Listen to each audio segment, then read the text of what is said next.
memo.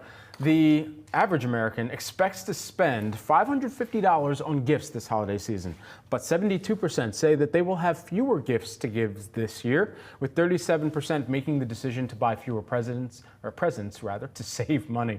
And more than a quarter of Americans say that they will cut back on spending in 2025. So we want to help you out with some helpful holiday hacks here from some of our guests over the last month. Take a look. Most important is you need to set a budget. The hardest part is sticking to it, but you want to avoid impulse purchases and spending more than you expected.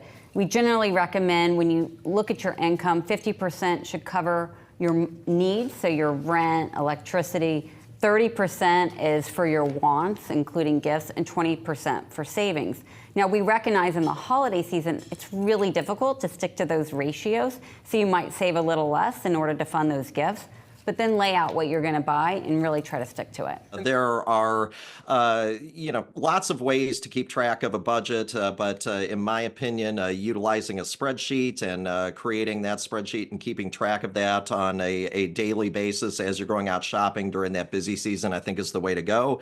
Another thing is just really making sure that we use cash whenever that's possible. We see that cash going out of our wallet, and that helps us stay within budget, because we see that money disappearing. There are a lot of credit cards that offer cashback rewards, and those rewards have gotten more generous over time. And so if you do have a card that does offer cashback rewards, as soon as the statement cycle ends, normally those rewards are available. And so if they're available, take those as a statement credit so that you can bring that balance down a little bit as you are spending.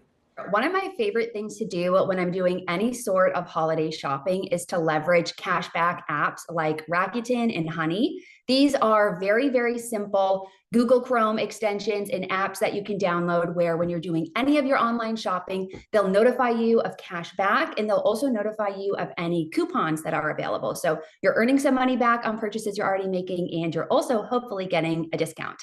The other tip that I have is to list out who you're buying for and specifically what you're buying. And that way you can be a little bit more targeted when you are shopping for gifts. But it also helps you avoid that last minute rush of, oh my gosh, I have to buy something. I'm just going to buy the first thing I see and I don't care how much it costs.